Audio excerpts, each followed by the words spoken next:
দক্ষ রাজার যজ্ঞে অপমানিত হয়ে সতীদেবী যোগ বলে আত্মাহুতি দেন। শোকাহত রাগান্বিত হয়ে মহাদেব দক্ষের যজ্ঞ ভণ্ডুল করেন এবং সতীদেবীর মৃতদেহ কাঁধে নিয়ে বিশ্বব্যাপী প্রলয় নৃত্য শুরু করেন। বিষ্ণুদেব তার সুদর্শন চক্র দ্বারা সতীদেবীর মৃতদেহ ছেদন করেন। সতীমাতার দেহখণ্ডসমূহ বিভিন্ন জায়গায় ছড়িয়ে পড়ে। সেই সকল জায়গায় পবিত্র পীঠস্থান শক্তিপীঠ বা সতীপীঠ হিসেবে পরিচিতি পায়। এই ক্ষীরগ্রামে সতীর যে 51টা খণ্ড হয়েছিল, সেই 51 খণ্ডের মধ্যে ডান পায়ের বুড়ো আঙুল পড়েছিল এই ক্ষীরদিঘির জলে। সেই জন্য এটা একটা সতীপীঠ, শক্তিপীঠ। 2008 সালে যখন এই পুকুর সংস্কার কাজে লাগা হয়, তখন এই পাঁকের তলা থেকে এই প্রাচীন দেবীকে উদ্ধার করা হয়। এই মুহূর্তে আমি রয়েছি যোগাদ্দা মায়ের মন্দিরে। চারিদিকে রয়েছে একটা অনাবিল শান্তির পরিবেশ। মা প্রত্যেক রাত্রিতে এখানে শয়ন করেন। আমাদের সামনে রয়েছে আমাদের দেবী ভৈরব ক্ষীরকণ্টক এবং দেবী যোগাদ্দা মাতা আমাদের এখানে শয়ন করতে আসেন প্রত্যেক রাত। মন্দির দর্শনের পাশাপাশি আমরা দেখে নিলাম এখানকার ধামাস দিঘি, যে দিঘিকে কেন্দ্র করে রয়েছে মায়ের অলৌকিক এক কাহিনী। গ্রহণ করলাম মায়ের মন্দিরের সুস্বাদু ভোগ প্রসাদ। মন্দিরের অনতিদূরেই রয়েছে একটি গেস্ট হাউসে থাকার সুব্যবস্থা। তাহলে আসুন ভিডিওটি শুরু করা যাক।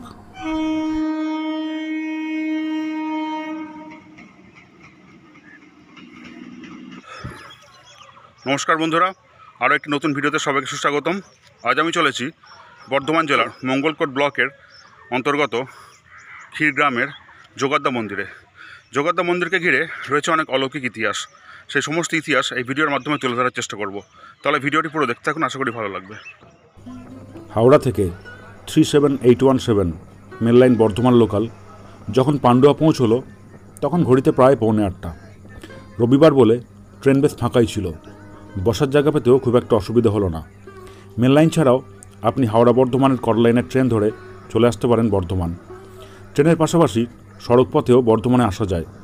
কলকাতা সহ পশ্চিমবঙ্গের বিভিন্ন জায়গা থেকে বর্ধমানে আসার জন্য বাস যোগাযোগ ব্যবস্থা বেশ ভালো। প্রায় 55 মিনিট ট্রেন জার্নি করে আমি পৌঁছে গেলাম বর্ধমান স্টেশন।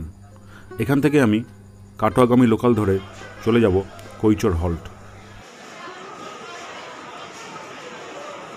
বন্ধুরা, আমি বর্ধমান পৌঁছে গিয়েছি এবং এই মুহূর্তে আমি রয়েছি বর্ধমানের 8 নম্বর প্ল্যাটফর্মে।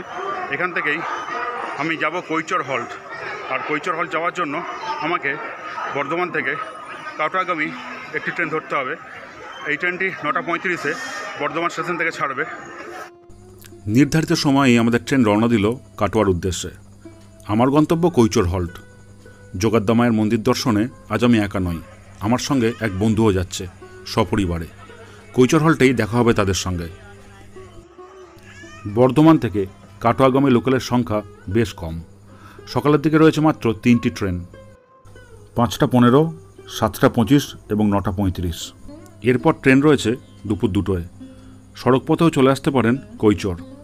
বর্ধমান থেকে কৈচর আসার জন্য বাস যোগাযোগ ব্যবস্থা বেশ ভালো। তো এই মুহূর্তে প্রায় 45 মিনিটের যাত্রা করে আমরা কৈচর স্টেশনে এসে পৌঁছেছি। আমাদের পরবর্তী গন্তব্য এখান থেকে যোগাদ্দার মন্দির, সেটা রয়েছে ক্ষীরগ্রামে। কৈচর থেকে ক্ষীরগ্রামের দূরত্ব প্রায় 4 কিলোমিটার। সামনেই রয়েছে টোটো। এখান থেকে টোটো ভাড়া করে আমরা চলে যাব ক্ষীরগ্রামের পথে। তাহলে আসুন যাত্রা শুরু করা যাক। কৈচর স্টেশনেই দেখা হয়ে গেল আমার বন্ধু এবং তার পরিবারের সঙ্গে। সকলে মিলে কৈচর হল্ট থেকে একটি টোটো ভাড়া করে রওনা দিলাম মন্দিরের উদ্দেশ্যে। দুই পাশে ধান ক্ষেত আর তার মাঝখানেই পিচঢালা রাস্তা। আমাদের টোটো এগিয়ে চলল মন্দিরের উদ্দেশ্যে।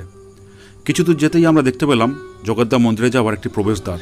খুব সুন্দর লাগলো এই জায়গাটা।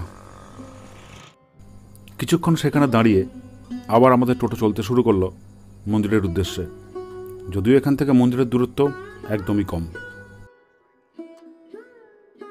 প্রায় 20 মিনিট যাত্রা করে টোটো করে এই মুহূর্তে আমরা যোগাদ্দা মায়ের মন্দিরে এসে পৌঁছেছি। টোটো করে আসতে ভাড়া নিল 20 টাকা। আসুন আমরা আস্তে আস্তে মন্দিরে প্রবেশ করি এবং মায়ের মন্দির মুখ দর্শন করি। মন্দিরে ঢোকার সামনেই রয়েছে ডালার দোকান। এখান থেকে আপনারা ডালা সংগ্রহ করতে পারেন। আসুন আমরা জেনে নিই এখানকার ডালাগুলোর দাম কত আর এখানে ডালাতে কী কী থাকে, সমস্ত এখান থেকে জানার চেষ্টা করি।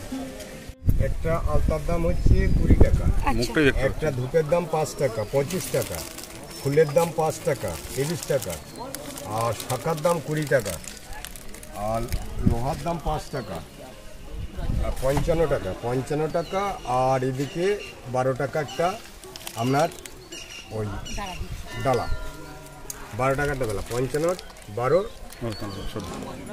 60, 67 টাকা। মন্দিরের প্রবেশদ্বারের সম্মুখে রয়েছে মন্দিরের অফিস ঘর। এখান থেকে আপনারা ভোগ প্রসাদ গ্রহণ করার জন্য কুপন সংগ্রহ করতে পারেন। আমরা যোগাদ্দা মায়ের মন্দিরে প্রবেশ করেছি।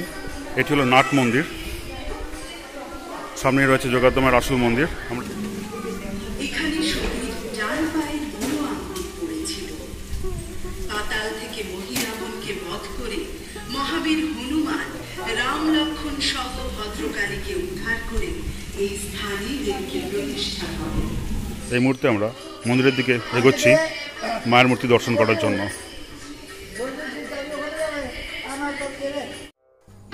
মাকে দর্শন করলাম এবং ভক্তিভরে পূজা দেওয়ার পর এখানকারই সেবায়িত আশিসবাবুর মুখে শুনলাম মন্দিরের সমস্ত ইতিহাস। এই মন্দিরের সম্বন্ধে যদি কিছু বলেন, বা কবে কি প্রতিষ্ঠা হয়েছিল, বা এই ইতিহাস সম্পর্কে। এই মন্দির হচ্ছে পূর্ব বর্ধমান জেলার মঙ্গলকোট ব্লকের ক্ষীরগ্রাম, এই গ্রামটির নাম। এই ক্ষীরগ্রামে সতীর যে 51টা খণ্ড হয়েছিল, সেই 51 খণ্ডের মধ্যে ডান পায়ের বুড়ো আঙুল পড়েছিল এই ক্ষীরদিঘির জলে। সেই জন্য এটা একটা সতীপীঠ, শক্তিপীঠ।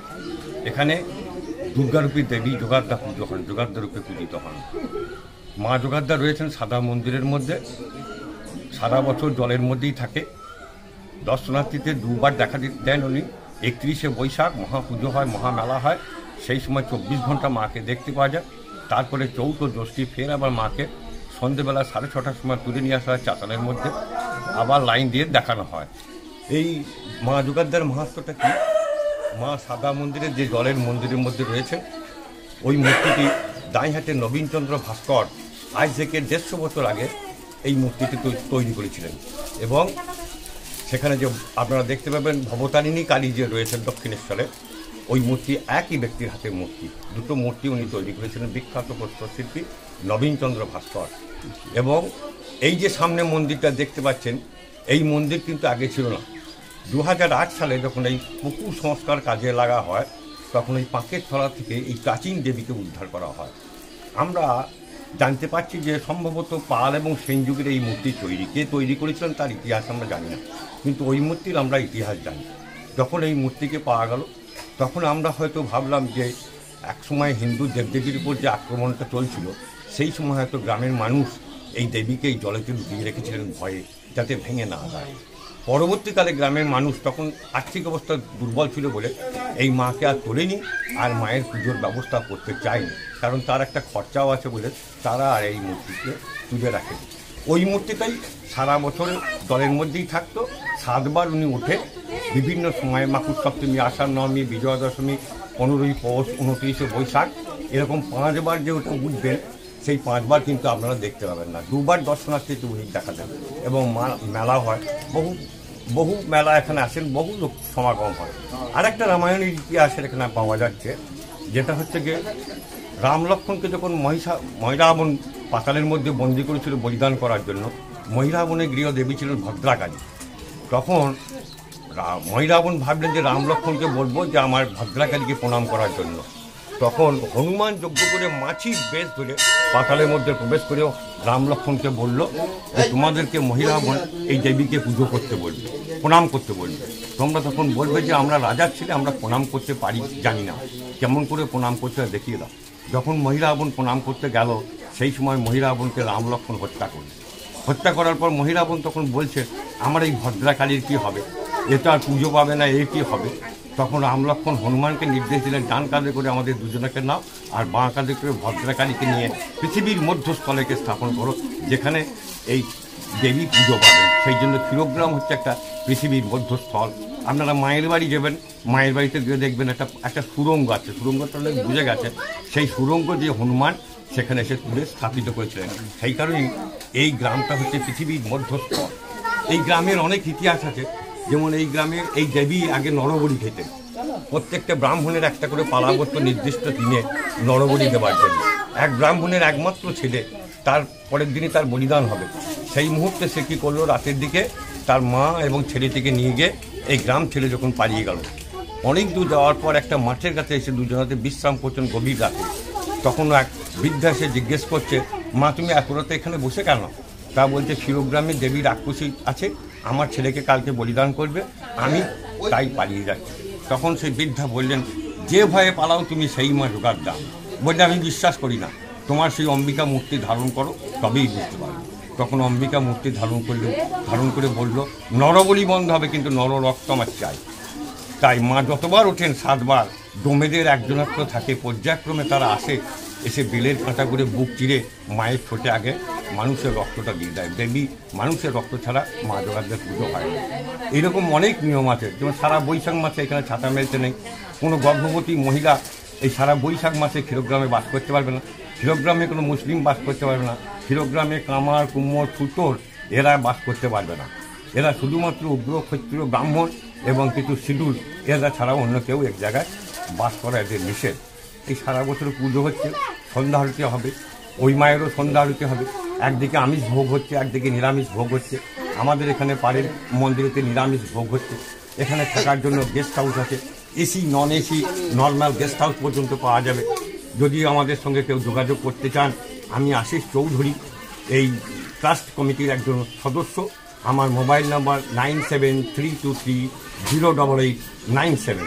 এই নাম্বারে ফোন করবেন ভোগ খাওয়ার জন্য। যদি নাম লেখাতে বলেন নাম লেখাবো। যদি গেস্ট হাউসের জন্য আসেন, আপনাদের আইডেন্টিটি কার্ড শো করে আপনারা গেস্ট হাউসে থাকতে পারবেন। এই বলে সবাইকে আমি নমস্কার জানিয়ে আমি আমার যোগাদ্দা মায়ের যে মন্দির, ঠিক তার পাশেই রয়েছে একটি গেস্ট হাউস। খুব সুন্দর প্রকৃতির মাঝে রয়েছে এই গেস্ট হাউস। যারা দূর দূরান্ত থেকে আসবেন তারা এখানে এসে ঘর বুক করতেই পারেন।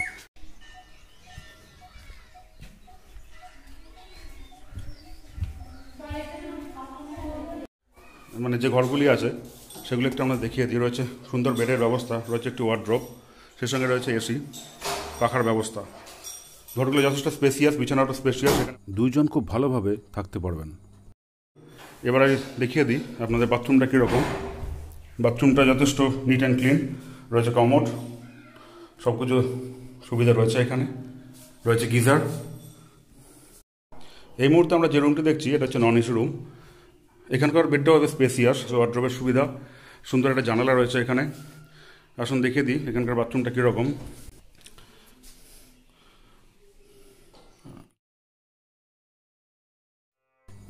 দূর দূরান্ত থেকে যারা আসবেন তারা প্রকৃতির মাঝে এই সুন্দর গেস্ট হাউসে থেকে ঘুরে নিতে পারেন ক্ষীরগ্রামের আরও দ্রষ্টব্য স্থানগুলি। গেস্ট হাউস যাওয়ার পথেই চোখে পড়বে একটি ছোট্ট গোশালা। শুনলাম মায়ের ভোগ নির্মাণে প্রয়োজনীয় সমস্ত দুগ্ধ এখান থেকেই সংগ্রহ করা হয়।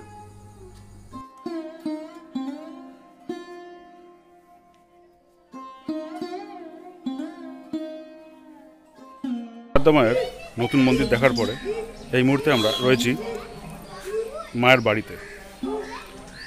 এখান থেকে আসতে সময় লাগলো টোটোতে 5 মিনিট মতো। নতুন মন্দির থেকে যোগাদ্দা মায়ের বাড়ির দূরত্ব বেশ কম। আপনারা পায়ে হেঁটেও চলে আসতে পারেন মায়ের বাড়ি।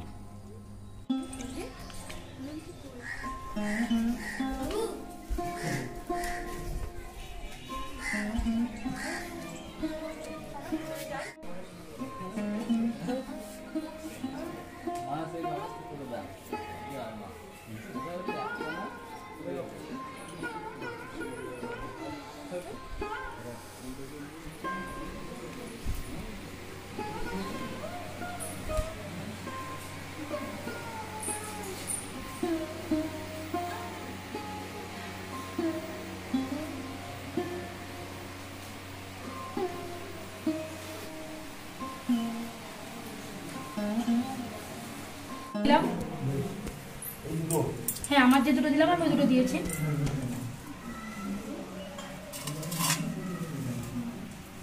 দেবী ছিলেন দেবী ভদ্রকালী। রাম রাবণের যুদ্ধ চলাকালীন পিতার পরম শত্রু রঘুকুলপতি শ্রী রামচন্দ্র এবং তার ভাই লক্ষ্মণকে মহিরাবণ ছলে বলে কৌশলে পাতালে নিয়ে আসে দেবী ভদ্রকালীর সামনে বলি দেবার উদ্দেশ্যে।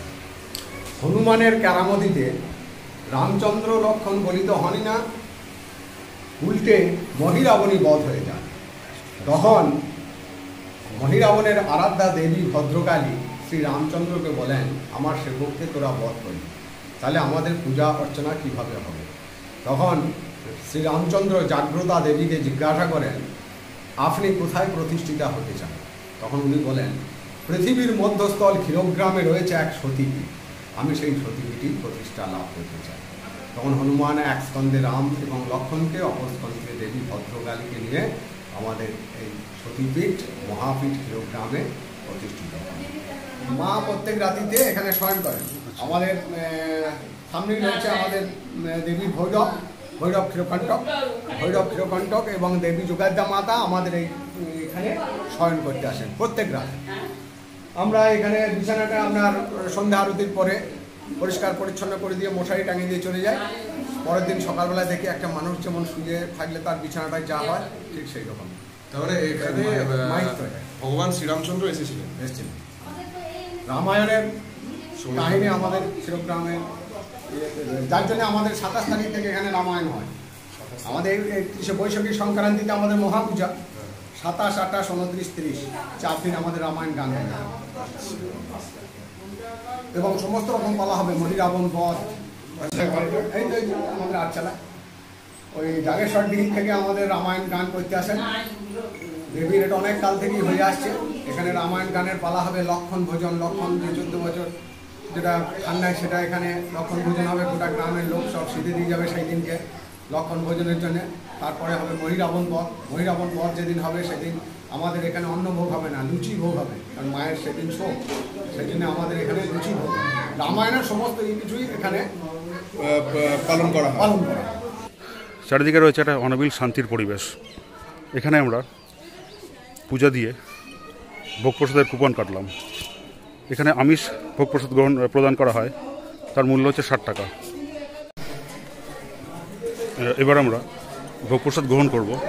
আর এটা হচ্ছে ভোগ প্রসাদ গ্রহণ করার কক্ষ।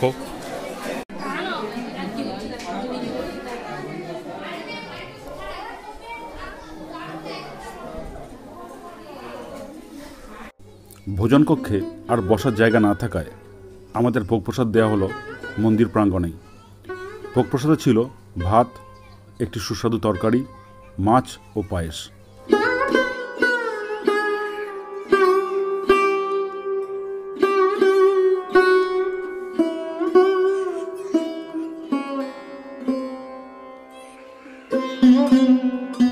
তৃপ্তি করে ভোগ প্রসাদ গ্রহণ করে এবার আমরা চললাম ধামাস দিঘির পথে। ধামাস দিঘিকে কেন্দ্র করে রয়েছে অলৌকিক এক কাহিনী। দেবী এখানে এই কন্যারূপে এক শাঁখারির কাছ থেকে শাঁখা পড়েছিলেন। শাঁখারি দাম চাইলে দেবীরূপী কন্যা বলেন মন্দিরের পুরোহিত এই শাঁখার মূল্য প্রদান করবেন। পুরোহিত শাঁখারির মুখে এই কথা শুনে বুঝতে পারলেন এ নির্ঘাত মায়ের লীলা।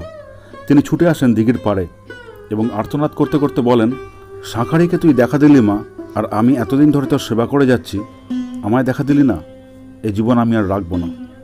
পুরোহিতের এই কথা শুনে মা দিঘির জল থেকে শাঁখা পড়া 2টি হাত তুলে দেখান। এই চারপাশের পরিবেশটা এত সুন্দর, এখানে যারা বসবাস করে শান্তিতে বসবাস করে, আম গাছের ছায়া, কত সুন্দর সুন্দর গাছ চারপাশটা দিয়ে, একদম দারুণ। মানে এখানে এসে যেটাকে বলে প্রাণটা একদম পুরো জুড়ে গেল, জীবনটা জুড়ে গেল যেটাকে বলে আর কি, খুব সুন্দর। ক্ষীরগ্রামের সমস্ত দ্রষ্টব্য স্থানগুলি দেখতে দেখতে দুপুর গড়িয়ে বিকেল হয়ে গেল। এবার বাড়ি ফেরার পালা। কাটোয়া থেকে একটি ট্রেন 4:22 নাগাদ কৈচ স্টেশনে আসে। আমরা সেই ট্রেনটি ধরেই রওনা দিলাম বর্ধমানের উদ্দেশ্যে। ভিডিওটি কেমন লাগলো তা জানিয়ে অবশ্যই কমেন্ট করবেন, আর ভালো লাগলে চ্যানেলটিকে সাবস্ক্রাইব করে দেবেন। ধন্যবাদ সবাইকে, ভালো থাকবেন।